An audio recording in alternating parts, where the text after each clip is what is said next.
El capítulo de hoy se llama El hongo extraterrestre. Me cuesta mucho poder comunicar tanta seriedad con otros títulos que no sean McLuhan y el hongo, El hongo me habla, El hongo extraterrestre. Y cada átomo de mi ser anhela respetabilidad y seriedad, como que me tomen en serio. Termina siendo cómica la wea. El otro día estaba haciendo una clase sobre. ¿Cómo decir? ¿Cómo era la wea? Estaba haciendo sobre la síntesis, cómo tenían que sintetizar los cabros, wea, para la wea de prueba. Y dentro de la wea, el título con su wea de regla que tiene que tener el tema y la idea principal, esa wea. Los weones no cacharon, o sea, perdón, los mismos cabros tenían como dramas para ver un fragmento de Crónicas Marcianas de la costa. Ujú. Porque los buenos decían, no, ¿por qué se llama la costa? Y wea. Pero es que la wea, el título suena nada que ver con el contexto en una primera instancia, hasta que leí el texto y veis que incluso cumple las reglas culiadas, pues, weón.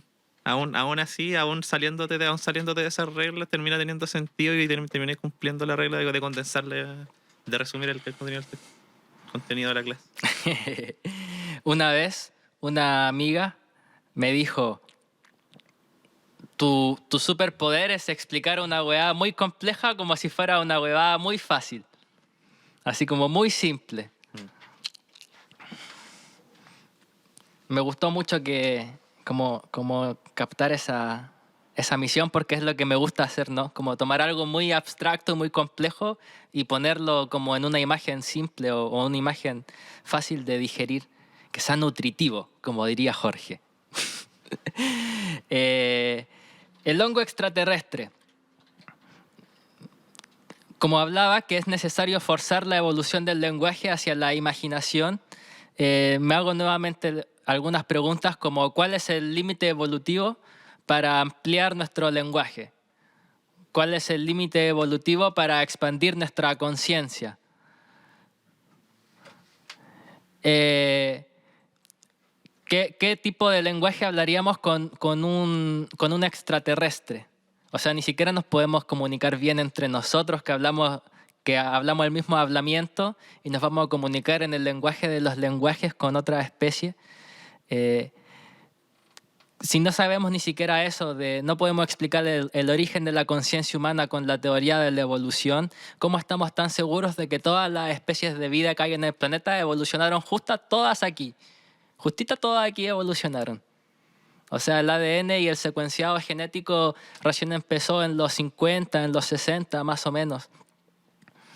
Y ya estamos en el proyecto del genoma humano terminado y edición genética y bla, bla, bla. Entonces, yo me imagino que un ser o una vida inteligente, como nos gusta llamarnos a nosotros cuando en verdad somos muy sensibles y muy delicados, una de las cosas que podría hacer para expandirse, como hablábamos en la clase anterior, dejar de ser una planta y germinar, brotar, como salir hiperpropulsado a otra dimensión, como la imagen del cohete, y que curiosamente la imagen del cohete es como un hongo dado vuelta, ¿no? Porque abajo es como se expande hacia los horizontes y luego a medida que va subiendo el cohete también se va difuminando, entonces sería como el tallo, un hongo al revés. El hongo literalmente nos habla al nivel del fenómeno como inconsciente colectivo o como lingüística tecnológica. Es otro tipo de entendimiento el que tenemos que tener con esta especie extraterrestre que ya nos está hablando a gritos. Este tipo de tecnología extraterrestre puede editarse genéticamente si pensamos en un hongo como una buena posibilidad de viaje en el espacio. Yo decía en la introducción de que se sabía o se está en proceso de terminar un exabyte de ADN genético humano. Entonces, información genética en un exabyte, en un coso, así como un disquete. Y eso almacena información genética por miles de años. Una espora puede hacer eso. Y si pensamos en la espora, es un buen candidato para viajar en el espacio. Tiene en su contenido una de las densidades orgánicas más altas del universo. Es casi parecida a la del metal. Y el coso que protege también a la espora, además de tener esto, refleja la radiación dura. ¿Cómo se mantiene un hongo en buen estado cuando se seca un hongo o se cura? ¿Cómo se cura? Bueno, dándole condiciones cercanas al vacío. Oscuridad, mucho frío o baja temperatura y al vacío, sin aire, como viajar en el espacio. Ahora, si volvemos a considerar de que el hongo a nivel biológico ya ha pagado por sus pecados, una vez que tiene una nueva posibilidad no va a cometer los mismos errores. Si pensamos en el hongo dentro de la cadena alimenticia, son la base, son la pirámide, la base de la pirámide y son en el primer nivel. Son la weá más simple que hay, los descomponedores primarios. O en términos budistas, sería el único lugar libre de karma, el dharma. No es como, por ejemplo, yo que como carne cuando me invitan a comer lo que haya. Entonces como carne y tengo un karma porque tengo una muerte encima. Así como yo planteo siempre este problema. ¿Podemos juzgar ética o moralmente a un león porque mata a una gacela? ¿O una vaca porque come pasto? ¿O un gusano porque se come nuestra putrefacción y nuestro cadáver? La naturaleza no funciona en términos de juicio de bien o mal, solo funciona, solo es. Entonces la pregunta no es por qué, sino para qué. ¿Para qué este libre albedrío? ¿Para qué? A ver, pues ¿para qué? Ah, chucha, perdón. Puta, ¿sabes qué? Me está gustando mucho más cómo va la cosa. Me está gustando mucho más cómo va orientado. Puta, o sea, no es que... No creo que el tema sea tanto cuestionarlo quizá en sí mismo, sino el cómo lo he ido trabajando, el mono, el cómo lo hemos ido trabajando a medida que vamos creciendo, que ha ido desarrollándose y volviéndose más inteligente y más autista, weón, el hombre cada vez. Ay, me da por decirle el hombre, weón. LOM. El hombre. Ahora, si lo decimos en otras palabras, si yo estoy diciendo de que en esta misma forma de que no importa porque es una vida y el hongo está libre de karma, además, el tamaño del cerebro de esta cosa es literalmente todo el planeta. Porque todo está interconectado por su red de micelios, que es una red finita como telas de araña, que conectan todo como Internet. De hecho, se conoce como el Internet de la naturaleza. Sí. Y también existe la Deep Web de la naturaleza, por así decirlo. Porque es una ley también del universo, lo caótico y lo oscuro. Lo que no se puede controlar. Por eso está todo en Internet. Caos y sincronía a la vez.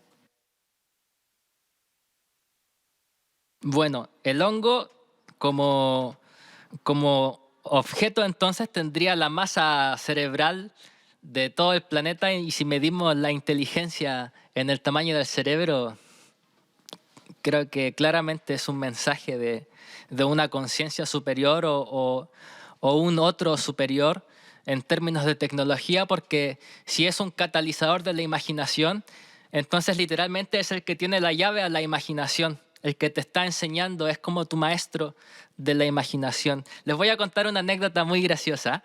Cuando llegué a Huaraz, en Perú, pasé 2 días y luego me fui a Pomabamba. Y de Huaraz a Pomabamba son como 8 horas en bus. Y no porque sea lejos, sino porque el camino es una mierda. Entonces casi pura trocha, barro. Es todo el rato como un abismo. No sabes si se va a caer o no.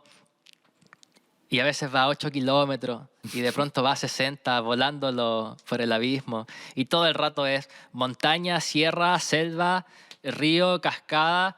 Pasas por un punto que se llama Villa Olímpica, que es una montaña, y el túnel es a través de la montaña. Entonces, en vez de pasar por arriba de la montaña, llegas relativamente alto y la cruzas. Hay un túnel que... Ah, hermoso. Ajá. Y cuando sales está lleno de lagunas y toda la bajada es como en espiral, así en fractal. Y todo el rato vas viendo lagunas turquesas, lagunas verdes. ¿cómo se llama esto? Constantemente por la altura cambia la temperatura, entonces era como nieve, granizo, lluvia, y todo el rato en el camino de trocha, y nosotros con, con los que íbamos en el bus, que era para 25, íbamos 8, entre ellos los 2 choferes, y todos íbamos así, re locos, alucinando por la ventana, pensando que nos íbamos a morir, y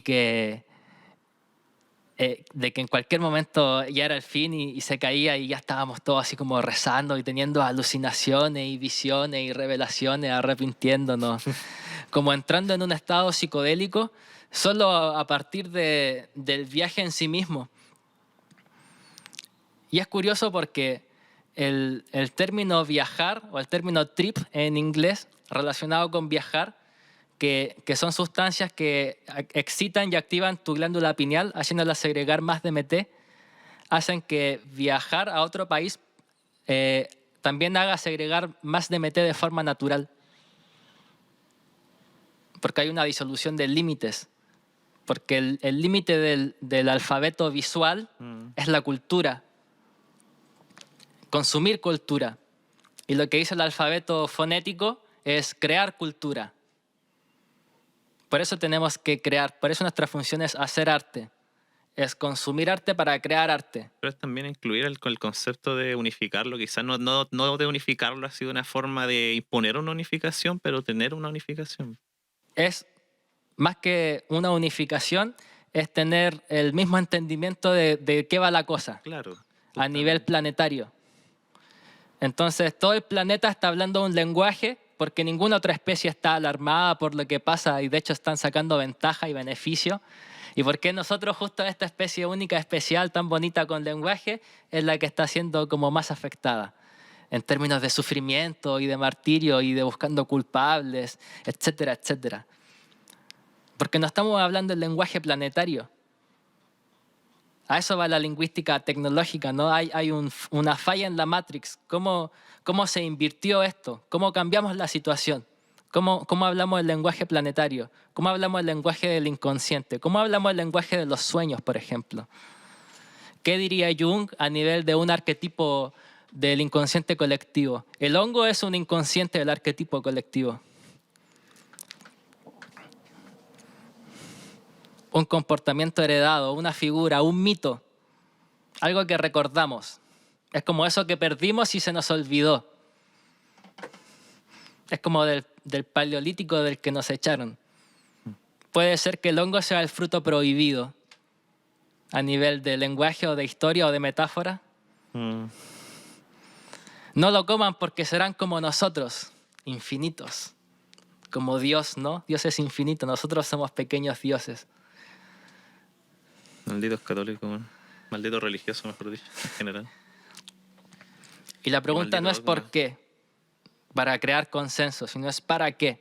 Para mostrarnos que hay un límite y que hasta este límite tenemos que llegar. Entonces lo que yo sugiero es que hay que forzar la evolución y superar ese límite. Porque si no estamos cagados. Forzar esa evolución es lo que nos va a salvar de seguir cometiendo el mismo patrón una y otra vez, como de forma repetitiva, a nivel humano. Así al final termina siendo re plástico ese avance, re plástico, re encasillado. Ahora, tampoco hay que ser... ¿Cuánto llevamos de tiempo, Rodolfo?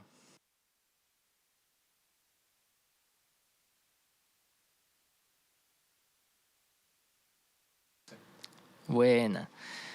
Ahora, si pensamos en el lenguaje como nuestro sistema operativo, porque es una tecnología, que es el hongo, el internet de la naturaleza. Es conectarte a esta red de datos y de información. Entonces el concepto no es me voy a elevar o me voy a colocar, sino me voy a conectar. Como me voy a conectar a la red, como un reflejo. O sea, si el hongo es capaz de entrecruzarse con hilos con una red micótica de puros micelios a lo largo de todo el planeta, puede hacerlo con hilos de luz o con micelios de luz, si todo está hecho de luz. porque la luz también es parte del alfabeto visual.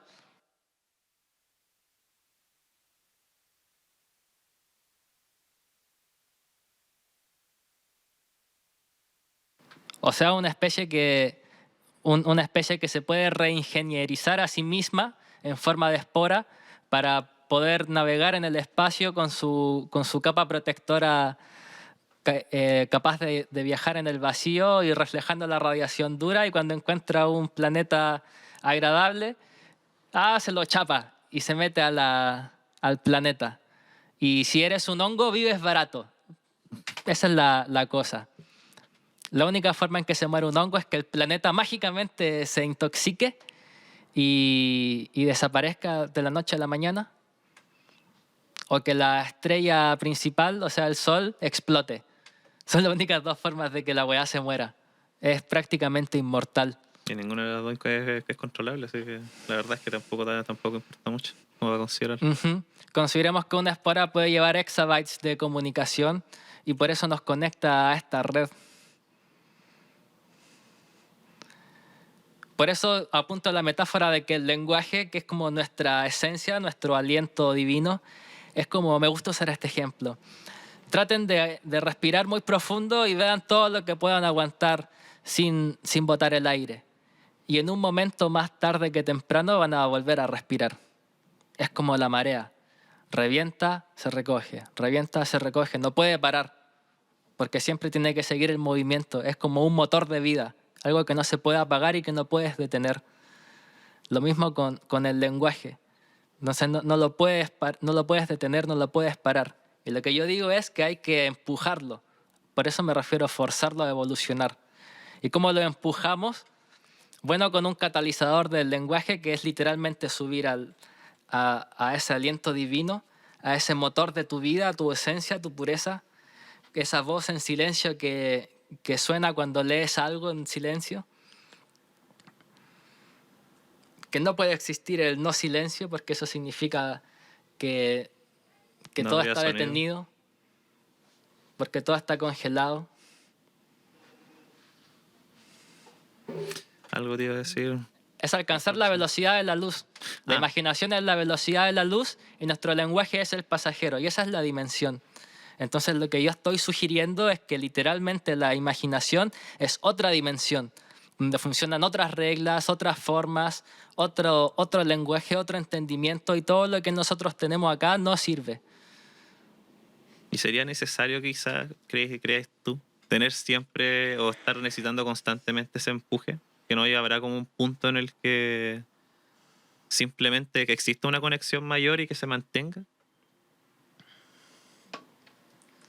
Esto ya es como re hipotético y quizá como intentar proyectar demasiado, pero así como viéndolo. En mi primera experiencia con el éxtasis chamánico, después de terminar, que fue como 15 minutos en total, en un momento, antes de despertar, siento que soy un volcán y estoy eruptando magma. Y que esa misma fuerza, como en yoyos cuando sale volando con el coso de la piedra, La wea, jamón. del jamón, el buen Joseph, el mejor yoyo, se sabe, y salen volando así hiperpropulsados. Es como esa misma energía que me imagino hiperpropulsado al espacio, hiperpropulsado a la imaginación. Esa misma energía como de una eyaculación, de un orgasmo, como un Big Bang, así como pff, una fuerza que te empuja muy, muy adelante, una bomba nuclear, una energía muy que crea algo nuevo, ¿no? Y al final nosotros somos eso, algo nuevo distinto de mamá, distinto de papá, de tíos, de primos, de hermanos, de amigos, de familiares, de conocidos, de estrellas, de leyendas, de personas imaginarias. Siempre somos un otro, diferente. Sentimos que no encajamos, sentimos que no somos parte de. Entonces este problema poco a poco se empieza a volver un problema político y un problema civil. Y por eso también te invitamos para participar de esto, porque me interesa la opinión de alguien que estudia o que estudió Derecho, aunque tenga jorobita. Capa. Eh, en términos de naturaleza humana, ¿cómo nos relacionamos con otra especie extraterrestre? En términos de tecnología, ¿no? Eso es lo que he dicho como en resumen. De hecho, tenéis la traducción física de eso, que es la weá que mandaron al espacio, la plaquita culia esa de oro, no me acuerdo de qué era, que mandaron con cierta información, supuestamente con un lenguaje que es entendible por cualquier criatura del universo, que es solamente ciencia.